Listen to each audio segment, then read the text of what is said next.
तो नमस्कार दोस्तों।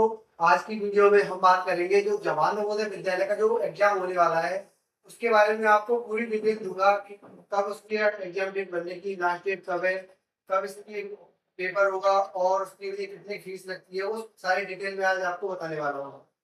तो सबसे पहले हम बात करेंगे आज जवाहर नवोदय विद्यालय, जिसे हम JNV यानी जवाहर नवोदय विद्यालय के नाम से जानते हैं। जो जवाहर नवोदय विद्यालय है क्या चीज? जवाहर नवोदय विद्यालय ऐसा विद्यालय है जो केंद्रीय विद्यालय में आता है। केंद्रीय विद्यालय की तरह जैसे हर जिले में एक विद्यालय होगा, जैसे अपने हाथरस में एक विद्यालय जवाहर नवोदय विद्यालय, जैसे आगरा में मिलेगा, मथुरा में मिलेगा, एटा में मिलेगा, मतलब जो भी जितने भी हमारे डिस्ट्रिक्ट होते हैं, एक डिस्ट्रिक्ट में एक ही नवोदय विद्यालय होता है। तो आज मैं उस नवोदय विद्यालय के बारे में पूरी जानकारी आपको बताऊंगा। तो सबसे पहले हम बात करते हैं कि अभी इसके जो एग्जाम के फॉर्म है वो आ चुके हैं। तो इसकी जो डेट है वो मैं आपको बता देता हूँ। जो हमारी एग्जाम की जो फॉर्म की डेट है वो हमारी निकली है, कौन सी स्टार्टिंग डेट है? स्टार्टिंग डेट है हमारी 16 जुलाई 2024। हमारी जो फॉर्म भरने की जो डेट स्टार्ट हुई है वो 16 जुलाई 2024 से स्टार्ट हुई है। जो हमारी कब तक भरे जाएंगे? 7 अक्टूबर। 7 अक्टूबर 2024 तक आप इसको एग्जाम के फॉर्म को भर सकते हैं। तो जिस किसी भी स्टूडेंट को अगर नवोदय विद्यालय का फॉर्म भरना है वो 7 अक्टूबर जो लास्ट डेट है तब तक भर सकते हैं। और मैं आपको बता दूं कि इसके लिए भरने की जो एलिजिबिलिटी है वो क्या है। तो आपका जो स्टूडेंट है, जो आपका स्टूडेंट है वो क्लास फिफ्थ का होना चाहिए। कौन सी क्लास का होना चाहिए? फिफ्थ क्लास का। फिफ्थ क्लास पास होना चाहिए। फिफ्थ क्लास पास होने वाला स्टूडेंट ही जवाहर नवोदय विद्यालय में सिक्स क्लास में उसका क्या होगा? एडमिशन होगा। ठीक है। तो सिक्स क्लास में एडमिशन के लिए आपको फिफ्थ क्लास के पास वार्ड होना जरूरी है। उसके बाद जो हमारा नवोदय का एग्जाम होगा उसमें नवोदय का एग्जाम जो ऑफलाइन होता है, ठीक है। तो अब पास आउट होने के बाद, फिफ्थ क्लास पास आउट होने के लिए उसके बाद आपको करना क्या है? तो उसके लिए आपको ऑफलाइन क्या होगा, उसका एग्जाम होता है। ऑफलाइन एग्जाम देने के लिए आपको सेंटर होंगे। उसमें सेंटर दे रखे होते हैं, जैसे आप हाथर डिस्ट्रिक्ट से फॉर्म डाल रहे हो तो आपको क्या होगा, जो हाथर डिस्ट्रिक्ट में आपके कुछ सेंटर होंगे, वहां आपको एग्जाम देना होगा। वो एग्जाम आपका ऑफलाइन होगा। ठीक है। ऑफलाइन एग्जाम करने के लिए आपको जो एग्जाम आएगा वो 80 मार्क्स का आता है। कितने मार्क्स का आता है? 80 मार्क्स का। पहले ये एग्जाम 100 मार्क्स का आता था, लेकिन अब इसको 80 मार्क्स में कन्वर्ट कर दिया। 80 मार्क्स होने के बाद इसमें आपकी 3 सब्जेक्ट आएंगी। तो मैं 3 सब्जेक्ट आएंगी, हमारी 3 सब्जेक्ट होती है एग्जाम के लिए। ठीक है। तो 3 सब्जेक्ट में सबसे पहले हमारे पास पहला होगा जो रीजनिंग होगी। क्या होगी?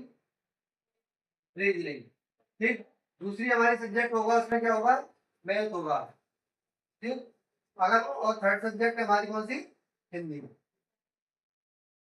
ये हमारी 3 सब्जेक्ट होंगे इसके लिए।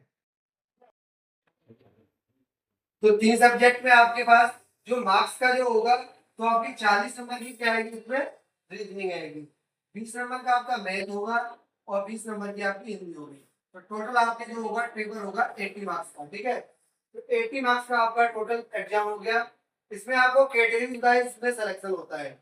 तो आपको सबसे पहले जैसे जनरल कैटेगरी है, तो जनरल कैटेगरी के लिए आपको देखा जाए एक तरीके से, तो 80 में से उसके लिए 79 और 80 या लास्ट मान सकते हैं 78, इतने मार्क्स लाना कंपलसरी है। अदरवाइज क्योंकि भाई कंपटीशन इसका ज्यादा हाई है, क्योंकि इसमें जो टोटल सीट होती है एक डिस्ट्रिक्ट के लिए टोटल 80 सीट्स होती है। कितनी होती है? 80 सीट होती है। 80 सीट में आपको सिलेक्शन पाना होता है एक डिस्ट्रिक्ट के लिए। तो 80 सीटों में से आपको सिलेक्शन में उसमें गर्ल्स भी है और बॉयज भी है। तो गर्ल्स के लिए थोड़ी छूट है, लेकिन बॉयज के लिए तो 40 है। टोटल जो स्टूडेंट है उसमें से आपको सिलेक्शन लेना पड़ेगा। तो जनरल कैटेगरी है, ओबीसी है। ओबीसी में आप थोड़ा 78 है तो 75 का ले सकते हो। एससी और एसटी, ये 4 कैटेगरी में आपको इसमें डिवाइड हो जाएगा। ठीक है। 4 कैटेगरी जो टोटल स्टूडेंट होंगे वो 80 स्टूडेंट होंगे। 80 मार्क्स का ये आपका एग्जाम होगा। मैं बात करने वाला हूँ जो इसमें जो फॉर्म भरा जाएगा उसकी कितने रुपए चार्ज लगता है। तो मैं आपको बता दूं, जो हमारा जो फॉर्म भरा जाएगा जवाहर नवोदय विद्यालय का, उसकी आपको कोई भी चार्ज नहीं देना होता, नो चार्ज। क्योंकि ये आपका जो फॉर्म है वो अब ऑनलाइन भरा जाता है।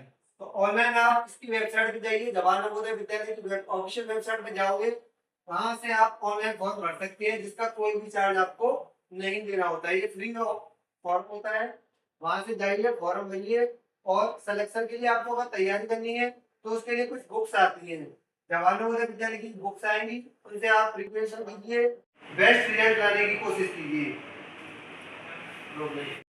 और एक चीज मैं आपको बता दूं कि जो भी आप इसका फॉर्म भरेंगे उससे पहले आपको जो स्टूडेंट है उसकी एज में बता दूं, 1 मई 2013 से लेकर 31 जुलाई 2015, 1 जुलाई 2013 से लेकर 2015 तक का आपका जो बच्चे की एज होनी चाहिए। ठीक है, इससे बड़ा बच्चा नहीं चलेगा। उसमें एज लिमिट होती है, चाहे वो एससी का हो या ओबीसी का हो या जनरल का हो या किसी भी कैटेगरी का हो, सबके लिए एज फिक्स है। तो मैंने आपको अभी एज के बारे में बता दिया।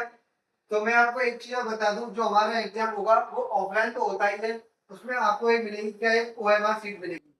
तो ओएमआर सीट में आपको टिक करने के लिए आपको ऑप्शन आती है सर्कल की टैब में।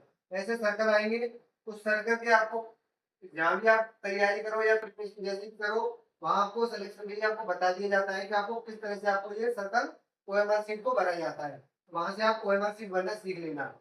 और मैं एक चीज बता दूं, जो इसका रिजल्ट है, रिजल्ट के बारे में बात की जाए तो इसका जो रिजल्ट है वो मार्च मंथ में, मार्च 2025 तक आ ही जाएगा।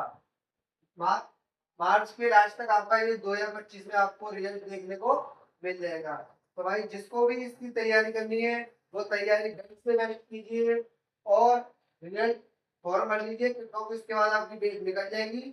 जो मैंने आपको डेट बताई है, तो डेट के हिसाब से जल्दी से आप तैयारी कीजिए, पेपर दीजिए। और तब तक के लिए आपको हमारी वीडियो अच्छी लगी हो तो वीडियो को शेयर करना।